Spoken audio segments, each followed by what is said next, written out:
I'm Rachel Blakemann. I'm the director of the Community Research Institute at Purdue University, Fort Wayne. I'm going to talk really fast because that presentation was really long.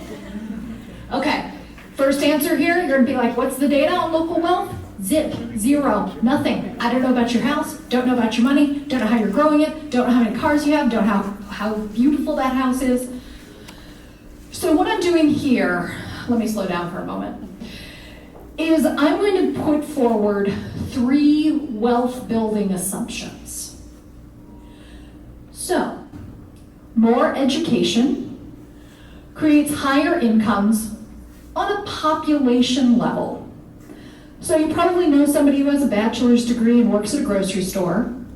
And you know somebody who dropped out of high school and created a large hamburger chain, Wendy's. Dave Thomas dropped out of high school in Fort Wayne, became rather wealthy. That's individual decisions. But when we look at a population level, and we'll see that, how those decisions to become more educated create wealth, create income, which in turn has the opportunity to create wealth. And specifically, I want to talk about the split between a high school diploma and a bachelor's degree or higher. Nothing fires me up faster when I hear not everyone needs college, and I would tell you all about that in another presentation. So when we look at this, we realize that higher income provides additional opportunities to save money and to purchase a house. And lastly, home ownership is a key way to build equity and acquire financial wealth over time. Now, Dr. Ashton's presentation was looking at generational wealth.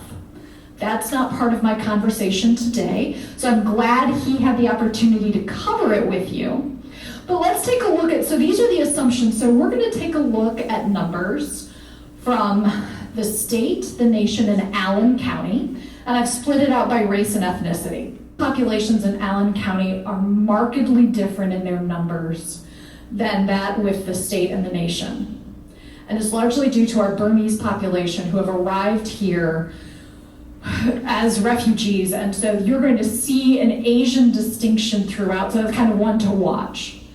So what I have here on the far left is those who are, we start usually counting our educational attainment levels for those who are 25 years and older. That's a good place to look at education because that's a point in time where many adults have ended their formal education.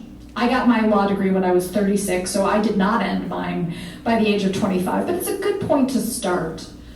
So what you're going to notice then is that white alone, not Hispanic or Latino, most likely to do that in these 3 populations, or actually in these populations. So you can start to see, but look at those who identify as Black, those who identify as Hispanic, Latino, less educated, and then you can see the split. The yellow column is United States, the middle orange is Indiana, and then the far right is Allen County with the sort of peachy one. I got these slides on a handout, so if you want these numbers, you're welcome to grab those. So let's take a look then at bachelor's degree or higher, and again, you can see that distinction with Asian alone, but in Allen County, we actually have a population that has more people with bachelor's degrees in terms of percentage than the state, but we are behind the nation. I got some numbers of calculations, so take a look at the next one. So what I did was I looked at this, you can look at these numbers and sort of go, whatever. So I like to do, sort of help you put it into context. So for Black or African American families, when we look at the median household income as compared to Allen County as a whole, they make 57 cents on the dollar, folks. 57 cents. I'm white alone, not Hispanic or Latino. My population, we're making $1.10. Now notice also then the disparity on this. I don't know.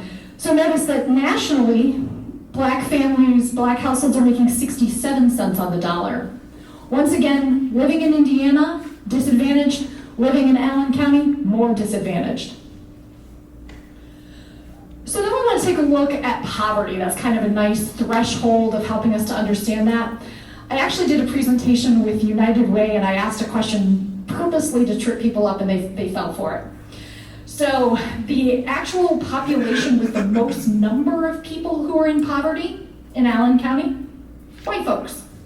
More people who are below the poverty level are white folks. The distinction is, though, when we start looking at percentages. So take a look at this. Or a renter. And so we have occupied housing units. This is kind of a confusing little chart. So we look at total occupied housing units by the percentage of race or ethnicity. And then in that middle column there, owner-occupied housing units, and then renter-occupied housing units. So this takes a little bit of explanation. So if you notice that so about 11.4% of households, occupied housing units, are occupied by Black families, 11.4. That in Allen County. Then if you look at home ownership in Allen County by Black families, 6.1%. And then if you look at renters, 23.2%. Now I'm always quick to say that the Census Bureau does amazing information for telling me what is happening. They never tell me why. So I don't know if this is a personal choice. You may enjoy renting more than home ownership. I've owned a house for 20 years, and there are many days where I wish I had a landlord where I could call and have these things fixed. Is it because they want to be renters? Is it because we have lower household incomes? Are they getting denied bank loans? We don't know any of that. I don't have that information because the Census Bureau doesn't ask why questions, they tell me what. So, I just wanted to pass that along. Here's my contact information if you have anything else, and I want to pass it along to the next presenter.